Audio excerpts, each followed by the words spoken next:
Assalamualaikum warahmatullahi wabarakatuh. Waalaikumsalam warahmatullahi wabarakatuh. Kami dari grup 10 yang akan mempresentasikan hasil diskusi kami yang berjudul penggunaan AI pada asesmen untuk keterampilan reading dan juga listening pada tingkat sekolah dasar. Adapun anggota-anggota dari kelompok 10 yang pertama ada saya sendiri Muhammad Ida Ramadhani, yang kedua ada Reda Nur Fahriani, dan juga yang ketiga ada Sarah Nabila Oktaviani. Nah di bagian slide pertama ini saya akan menjelaskan beberapa informasi umum terkait yang akan kita bahas selanjutnya. Yang pertama ada target, yaitu targetnya ada di kelas 5 SD. Dan juga skill fokusnya adalah reading dan juga listening. Jadi ada dua nanti yang akan kami fokuskan, yaitu reading dan listening. Nah terus selanjutnya tujuan pembelajaran yang akan kami gunakan adalah pada akhir pembelajaran peserta didik diharapkan mampu mengidentifikasi profesi dan juga deskripsi pekerjaannya dengan tepat melalui teks, lisan, dan tulis ya. Nah, jadi itu adalah tujuan pembelajaran yang kami gunakan. Nah, jadi di awal pembelajaran nanti kami akan menampilkan sebuah video YouTube yang mana video YouTube-nya seperti ini, bisa dihidupkan, bisa di-share.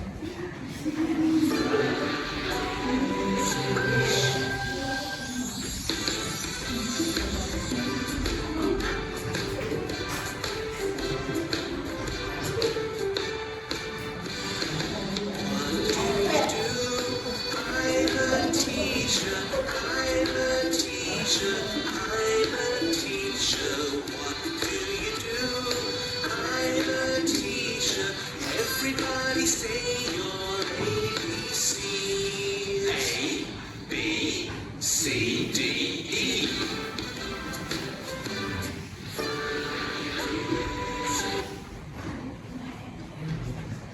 Nah kita sudah melihat ya sekilas tadi tentang video pembelajarannya. Itu sesuai dengan tujuan pembelajaran, yang mana video pembelajaran tersebut memuat dari profesi dan juga deskripsi dari pekerjaannya.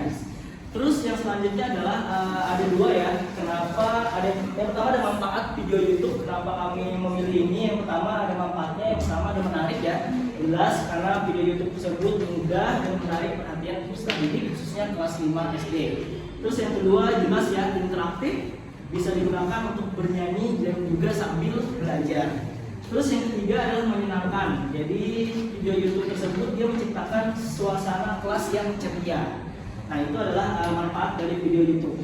Terus juga alasan kenapa kami memilih video YouTube tersebut. Yang pertama seperti yang kita lihat tadi, ada pengulangan kalimat ya. Jadi setiap kalimat itu diulang-ulang. Nah itu bagus ya untuk memperkuat pemahaman dari peserta didik yang menonton. Terus yang kedua ada artikulasi yang jelas.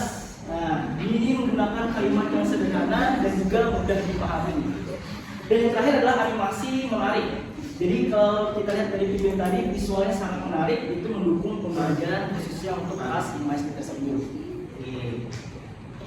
Nah, jadi setelah menonton video tersebut, ada asesmen yang akan kami lakukan, yaitu ada 3 ya penggunaan AI-nya. Yang pertama ada Sketch, Meta, Demo Lab. Yang kedua ada TTS Marker dan juga ada Quizzes. Nah, yang hal-hal seperti ini nanti akan dijelaskan lebih rinci oleh teman-teman saya. Terima kasih. Terima kasih banyak. Selanjutnya adalah penggunaan Sketch Meta Demo Lab. Jadi sebetulnya Sketch Meta Demo Lab ini tuh adalah website untuk menggerakkan gambar supaya gambar tersebut jadi animasi. Nah, kan tadi kan buat SD, walaupun yang mau diakses itu listening sama reading, nanti kita bisa kombinasikan sama website ini. Jadi pada kegiatan ini tuh sebenarnya diminta untuk menggambarkan atau mewarnai. Itu tergantung alokasi waktunya aja ya. Kalau misal alokasi waktunya banyak, kita bisa meminta peserta didik buat menggambar, atau kalau kalian tahu peserta didik lagi itu gambarannya bagus, kalian bisa memintanya menggambar. Tapi kalau misal nanti peserta didiknya banyak yang tidak bisa menggambar, bisa dengan mewarnai saja. Nah, kegiatan ini berfungsi untuk mengetahui apakah peserta didik dapat mengidentifikasi profesi yang telah dilihat dan didengarnya melalui video. Kemudian, begini cara penggunaan website-nya. Oke, yang pertama cari dulu Sketch Meta Demo Lab. upload foto yang telah dibuat oleh peserta didik di contohnya ya. Kemudian masukkan fotonya, tinggal pencet next aja, tunggu sebentar. Mungkin agak lama tapi sebentar ya. Nah, setelah muncul seperti ini, tinggal di next lagi aja, dipilih supaya semua gambarnya itu terpotong dengan rapi. Kemudian tunggu lagi sebentar. Nah, nanti di sini lihat aja yang mana yang masih kosong belum masuk ke frame bisa digambar aja, ditambahkan maksudnya supaya masuk ke frame-nya. Oke, selanjutnya di next lagi. Nah, nanti setelah di next lagi ini baru kelihatan hasilnya. Yang teman-teman gerakannya seperti apa?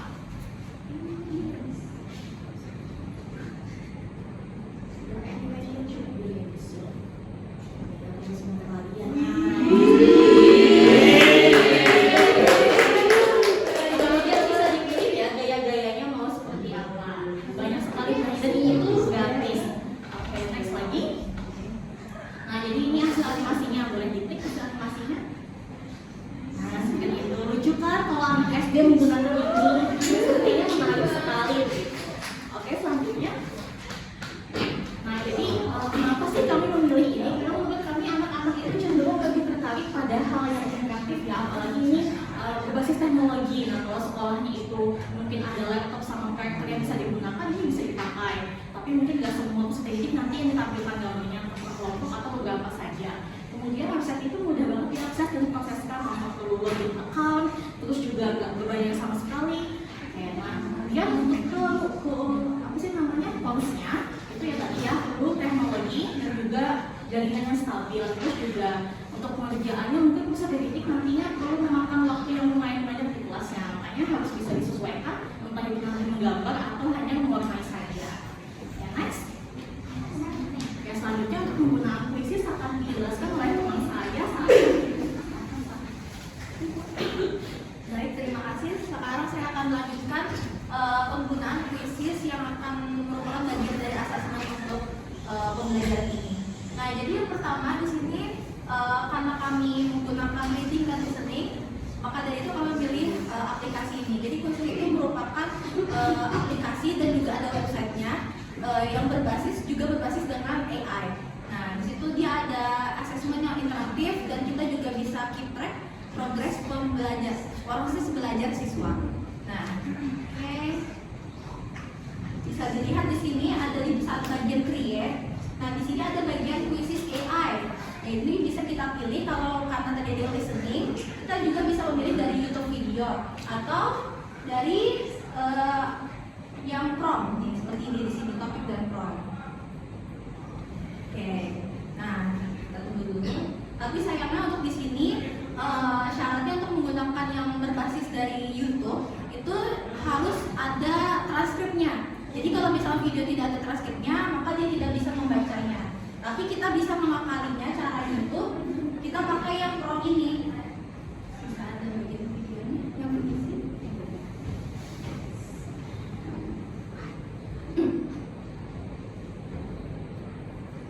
Nah, boleh di-pause dulu. Oke, nah bisa dilihat di sini.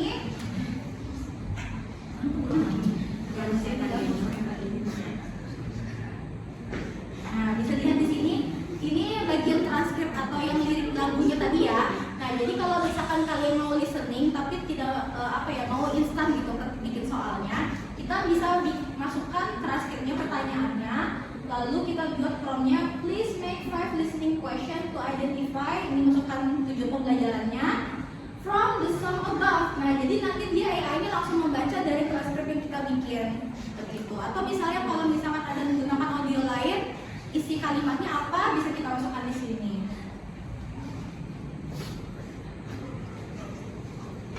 Nah, bisa kita set di sini number of question-nya berapa, lalu kelasnya berapa. Nah, seperti ini.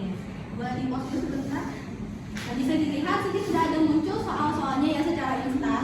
Dan kalau misalkan pertanyaannya masih kayak kurang sesuai nih, bisa kita pilih di sini AI. Jadi dia bisa juga generate question, misalnya untuk bagian sini untuk maunya nomor 1 aja deh yang cocok. Jadi bisa nomor 1 saja kita ubah, pakai AI juga diubah nanti. Ya,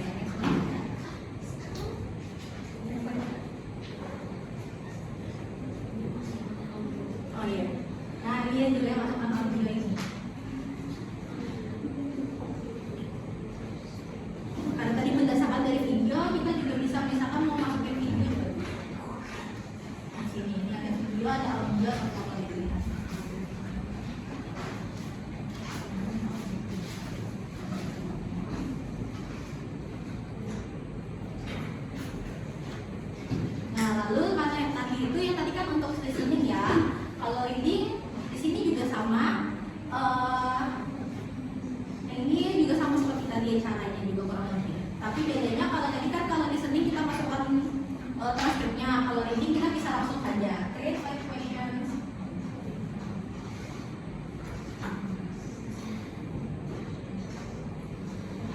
Nah, kalau reading mungkin biasanya kan ada level tertentunya ya bentuk soalnya. Nah, itu bisa juga kita masukkan di prompt-nya itu misalnya mau bentuk quotes. Jadi kita harus bikin prompt itu detail. Misalnya kalau ini kan untuk levelnya kan untuk anak SD. Jadi tentunya bahasanya yang kita pengennya tidak terlalu sulit. Nah, itu bisa kita misalkan tambahkan di prompt itu, kita tambahkan background-nya EFL learners. Nah, jadi nanti mereka akan AI ini akan simplify bahasanya. Nah, lebih bisa dipahami. Ini ada bagiannya catatannya mau relate apa. Nah, ini sama juga. Ini untuk tampilan dari HP ya. Yang tadi kan rekaman dari website. Nah, seperti ini. Ini berkaitan dengan deskripsi pekerjaan. Oke, tadi sudah saya jelaskan terkait penggunaannya, bagaimana cara menggunakan aplikasinya. Maka di sini juga tentunya ada kekurangan dan kelebihannya. Yang pertama, di sini AI dapat membantu guru dalam membuat pertanyaan secara instan. Pertanyaan dan opsi jawabannya juga kita dapat memodifikasi dengan bantuan AI. Jadi semuanya serba instan ya. Buatnya juga instan, lalu modifikasi juga instan gitu. Nah, lalu dapat dirubah sesuai dengan kebutuhannya. Lalu yang kedua, mendukung pembelajaran kolaboratif. Nah, di sini Quizzes itu mempunyai fitur yang memungkinkan mode permainan tim atau juga individu. Jadi kita bisa memilih mau yang grup atau mau yang individu, sehingga dapat digunakan untuk pembelajaran kelompok atau kompetisi. Nah, lalu yang kekurangannya, yang pertama itu untuk membuat soal, untuk mengukur kemampuan listening, guru harus menyediakan audio sendiri. Nah, jadi kalau fitur AI-nya itu kita tidak bisa bikinkan AI suaranya seperti apa, dia cuma bisa bikin pertanyaan dan kunci jawabannya. Lalu yang kedua, tidak dapat menggunakan fitur AI melalui browser di ponsel.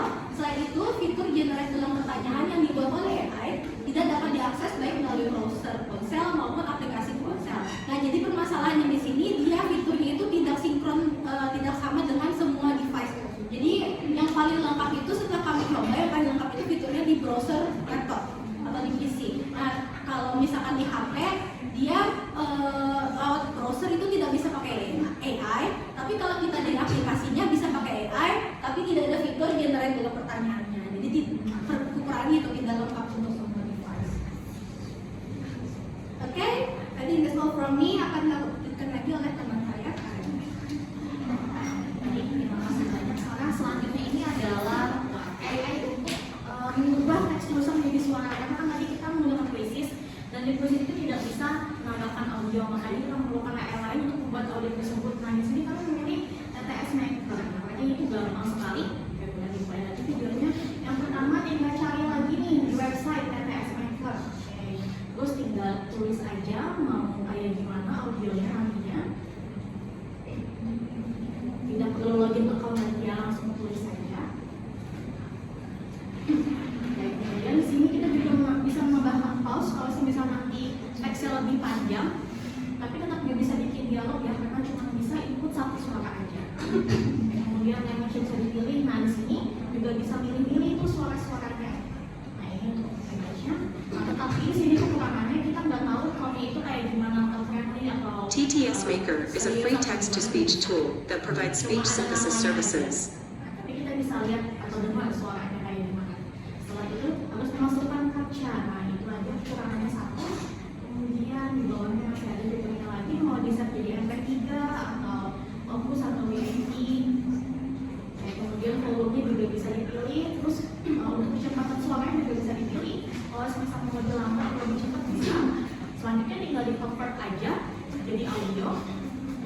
Tunggu sebentar. What do you do?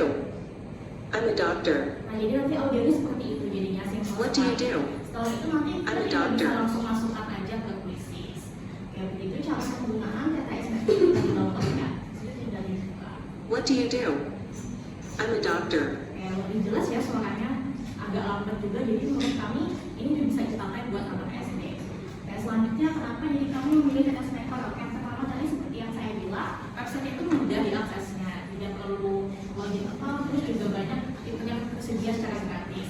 Kemudian pengunduhnya itu cepat dan juga praktis, ya, bisa digunakan kapan saja dan lebih cepat diunduhnya. Kemudian apa sih kekurangannya? Nah, yang pertama itu kita tidak bisa memilih suaranya itu berdasarkan tone-nya, tapi kita bisa milih suara tetap, tapi kita nggak tahu tone-nya seperti apa. Kemudian harus tadi memasukkan captcha ya, mungkin kalau misal audionya banyak agak ribet kalau kita tulis captcha terus menerus. Nah, itu saja untuk AI yang kami gunakan. Selanjutnya ada kesimpulan yang akan disampaikan oleh rekan saya Rida. Oke, nah selanjutnya di bagian akhir ya tentunya ada kesimpulan, yaitu kesimpulan yang dapat kita ambil dari seksi kami penggunaan AI yang 3 tadi itu kegiatan sesuai dapat membantu guru ya untuk melakukan penilaian yang lebih cepat dan juga akurat. Dan juga selain itu dengan adanya variasi dan juga integrasi teknologi pada kegiatan pembelajaran, guru juga dapat menciptakan pembelajaran menarik dan juga bermakna. Jadi seperti itu ya kesimpulan yang dapat kita ambil dari presentasi kami tadi. Oke, selanjutnya akan masuk ke bagian pertanyaan. Silakan, apakah ada yang mau bertanya?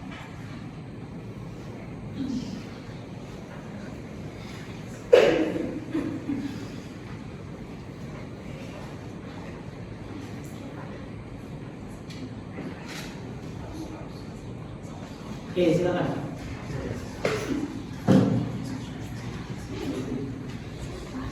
Silakan Kak Sai.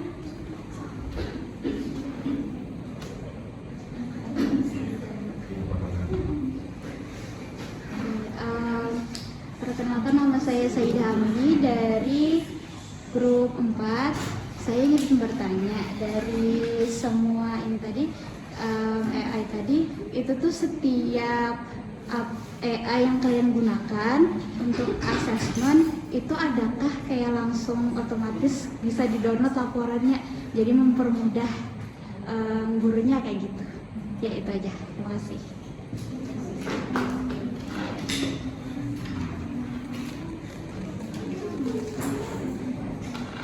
Oke, baik, terima kasih banyak Kak Sai atas pertanyaannya. Dari 3 AI yang kami gunakan tadi, mungkin ada familiar ya, yang bisa kelihatan langsung nilainya itu atau feedbacknya juga lihat itu hanya website quizzes. Nah, kalau untuk seperti yang sekarang kita demo ini hanya untuk penunjang saja untuk kegiatannya, dan assessment ini juga untuk penunjang saja. Nah, tapi misal kalau kalian menggunakan pilihan ganda yang perlu ditulis gitu ya, yang menggunakan AI, sebetulnya ada AI yang bisa mendetek jawaban dari LKPD. Cuma saya belum pernah coba sih, tapi bisa. Jadi untuk AI ini hanya quizzes yang bisa memberikan feedback langsung menggunakan angka. Terima kasih, apakah sudah terjawab Kak Sai? Ya baik, terima kasih banyak.